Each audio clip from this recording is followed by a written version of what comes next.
Kahapon nga po mga amigos, ibinalita natin dito sa Walang Preno TV ang pagkakadakip sa trainer ni Terence Bud Crawford na si Brian Bomac McIntyre dahil sa pagdadala nito ng baril sa airport ng Manchester, England.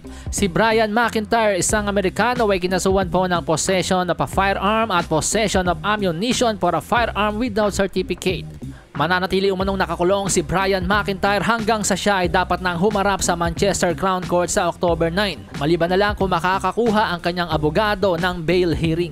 Ayon sa report ni Don Rafael mga amigos, napaka-stricto pala ng UK pagdating sa batas ng baril. Si Bomac daw po mga amigos ay maaaring maharap sa hindi bababa sa 5 taon na pagkakabilanggo kung mahahatulan.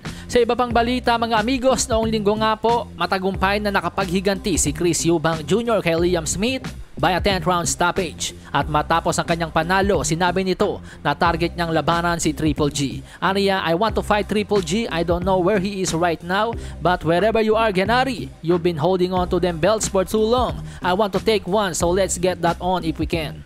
Pero for your information mga amigos, wala na pong hawak na belt si Triple G ngayon.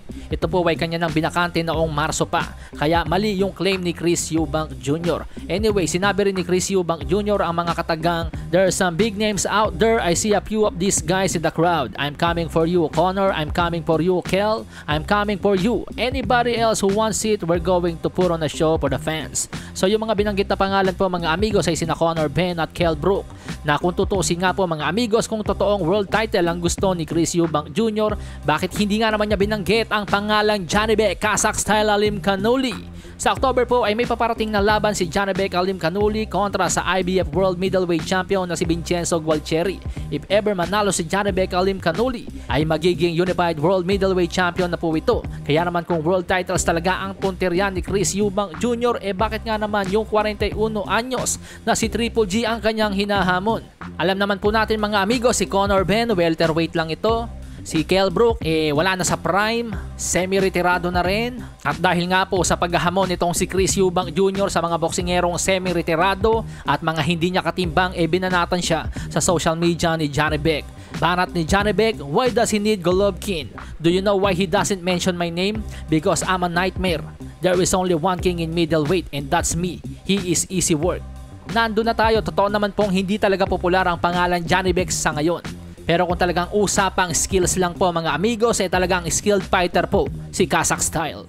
Matatanda ang ilang matitigas na pangalan na po ang umatras kay Janibek, kabilang sina Dimitrius Bubu Andrade at Jaime Munguia. Kaya naman ang tanong mga amigos, papalag kaya si Chris Eubank Jr. sa hamon ni Janibek Alimkhanuly kapag nanalo siya sa kanyang unification sa October? Yan po ang ating aabangan.